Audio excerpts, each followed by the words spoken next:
آزادی اظہار رائے اور ہولوکاسٹ۔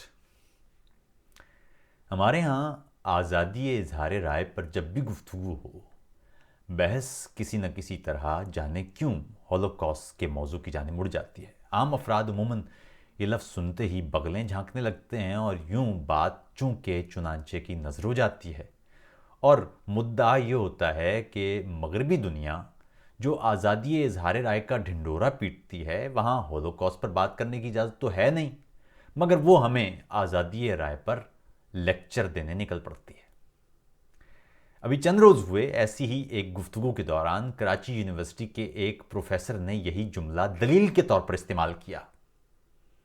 کچھ عرصہ قبل وزیر اعظم عمران خان نے بھی ہولوکاسٹ کے قوانین کو آزادی رائے پر قدغن کے لیے دلیل کے طور پر استعمال کیا، تو مجھے لگا کہ اس پر ایک ویلاگ میں آپ کو تفصیل سے سمجھا دینا چاہیے تاکہ آپ اندھیرے میں مارے نہ جائیں، کسی ٹرک کی بتی کے پیچھے وقت نہ ضائع کرتے پھریں۔ بات یاد رکھیے کہ ہولوکاسٹ کے قوانین کو اظہار رائے محدود کرنے سے جوڑنے والے دو طرح کے لوگ ہیں۔ ایک وہ جو نادان ہیں، جو جانتے نہیں کہ پورا معاملہ ہے کیا، اور دوسرے وہ جو فکری بددیانتی کر کے آپ سے جھوٹ بولتے ہیں۔ یہاں مجھے اس ظلم اور اذیت کو پورے تفصیل سے بتانا پڑے گا تاکہ آپ اس ہولوکاسٹ یا نسل کشی کی سنگینی کو سمجھ سکیں، اس لیے براہ مہربانی سخت الفاظ برداشت کر لیجئے گا۔ جرمنی نے دوسری عالمی جنگ کے دوران اڈولف ہٹلر کی قیادت میں لاکھوں انسانوں کو فقط نسل کی بنیاد پر قتل کیا تھا۔ نازی جرمنی میں اس وقت بیانیہ یہ تھا کہ آرینز بہتر انسانی نسل ہیں اور اس لیے یہودی یعنی سامی نسل باشندوں کو زندہ رہنے کا کوئی حق نہیں ہے۔ پھر یہی نہیں، معذوروں، اپاہجوں، کچھ صورت میں بچوں، بزرگوں، حتیٰ کہ بیماروں تک کو نام نہاد عظیم جرمن ریاست پر بوجھ قرار دیتے ہوئے انہیں ختم کیا گیا، قتل کیا گیا۔ ان لوگوں سے جبری مشقت کرائی جاتی تھی، خوراک تک ٹھیک سے نہیں دی جاتی تھی، اور جو نازی جرمن ریاست کے کام کا نہ رہتا یا کام کا نہ ہوتا اسے قتل کر دیا جاتا۔ ان لوگوں کو مختلف مقامات پر قائم اذیتی مراکز پہنچایا جاتا، انہیں برہنہ کیا جاتا، ان پر تیز دھار تیزابی پانی پھینکا جاتا تاکہ میل کچیل صاف ہو جائے کہ وہ بھٹی پر بوجھ نہ بنے، اور پھر انہیں بھٹی میں ڈال کر راکھ کر دیا جاتا۔ لاکھوں انسانوں کو اس طرح قتل کیا گیا، اور ان کا واحد جرم تھا کہ یہ جرمن نسل کی اس تعریف پر پورے نہیں اترتے تھے جو نازی جرمن حکومت نے گھڑ لی تھی۔ اس قتل میں نازی جرمن ریاست براہ راست ملوث تھی، اور اس نے اپنے ہی غیر جرمن نسل شہریوں اور قبضے میں لیے گئے علاقوں اور ممالک کے شہریوں کے ساتھ نہایت منظم انداز سے یہ مظالم روا رکھے۔ دوسری عالمی جنگ میں شکست کے بعد جدید جرمن ریاست بنی اور وہاں نیا دستور بنایا گیا، تو اس کی ابتدا اس جملے سے کی گئی، یعنی جرمن دستور کا پہلا آرٹیکل اور اس کا پہلا جملہ وہ ہے کہ انسانی تکریم کو کبھی نہیں چھوا جا سکتا، اور جرمن ریاست اپنی تمام تر طاقت استعمال کر کے اسے یقینی بنائے گی کہ انسانی تکریم پر حرف نہ آئے۔ یعنی جرمنی نے بطور ریاست اپنے ان جرائم کو قبول کیا۔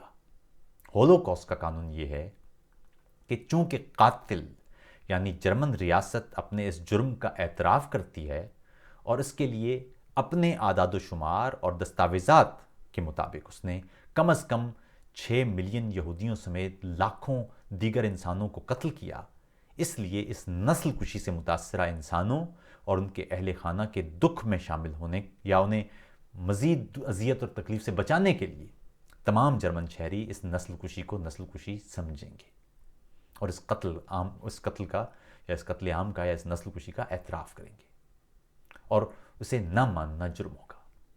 میں خود آؤشوِٹس اور ڈاکاؤ کے ان حراستی مراکز کو دیکھ کر آیا ہوں۔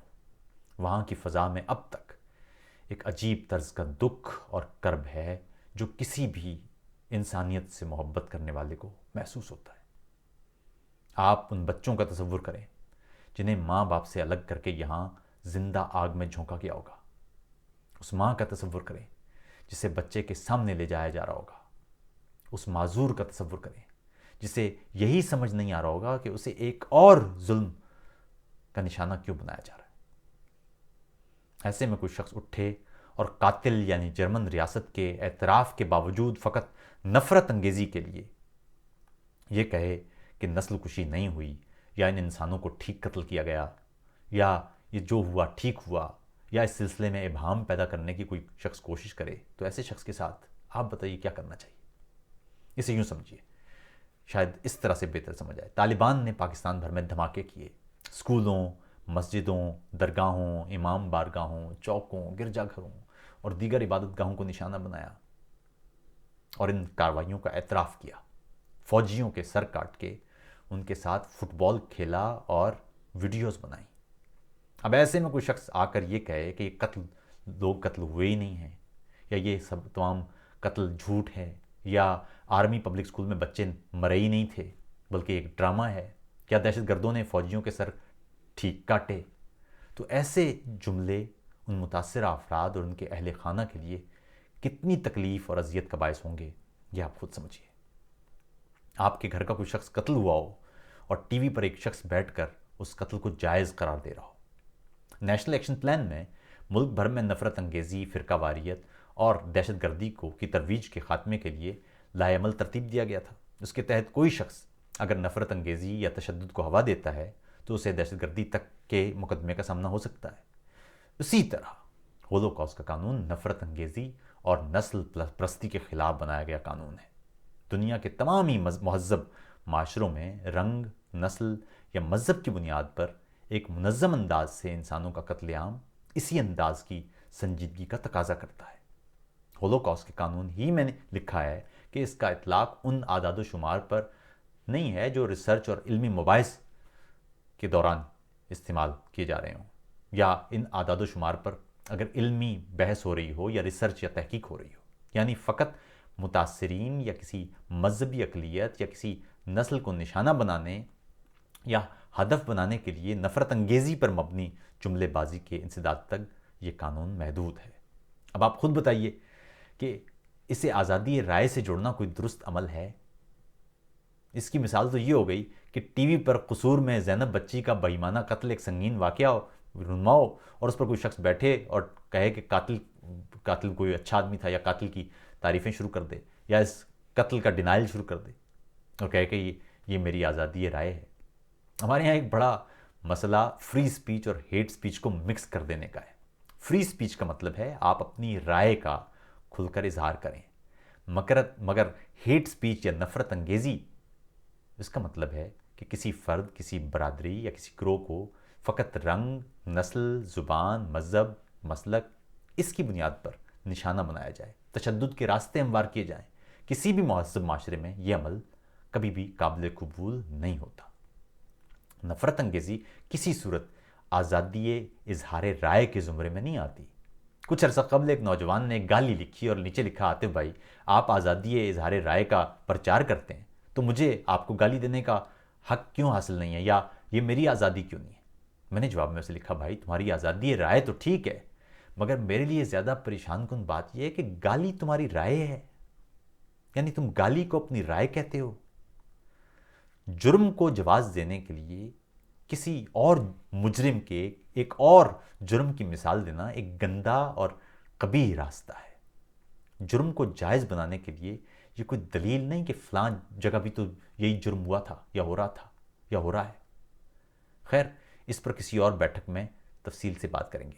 عام بات وہی ہے کہ بڑی ریاست اور عظیم قوم وہ نہیں ہوتی جو جرم کرتی ہے اور پھر اس جرم پر پردے ڈالتی ہے یا اس جرم کو جائز سمجھتی ہے, بلکہ بڑی ریاست اور عظیم قوم وہ ہوتی ہے جو جرم کو جرم سمجھتی ہے, اس جرم کا اعتراف کرتی ہے, اس کی سنگینی کو قبول کرتی ہے اور دوبارہ ویسا جرم کبھی نہ ہونے دینے کو یقینی بناتی ہے. بنگال میں ہم نے جو کچھ کیا ہمارے ہاں اسے آج تک قبول نہیں کیا جاتا, نہ ہی ریاست نے آج تک بنگالیوں سے معذرت کی ہے.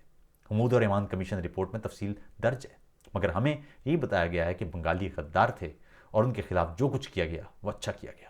ان لاکھوں انسانوں کی نسل کشی اور لاکھوں خواتین کا ریپ کوئی بری چیز نہیں ہے، ہمیں یہی بتایا گیا ہے. لیکن جرمنی اپنے ہاتھوں انسانیت کی تذلیل اور انسانوں کی نسل کشی کی غلیظ کارروائیوں کو تسلیم کرتا ہے اور ان متاثرہ انسانوں کے سامنے سر جھکا کر اپنے اس گھنونے جرم کا اعتراف کرتا ہے. دونوں ملک آپ کے سامنے ہیں اور راستہ بھی.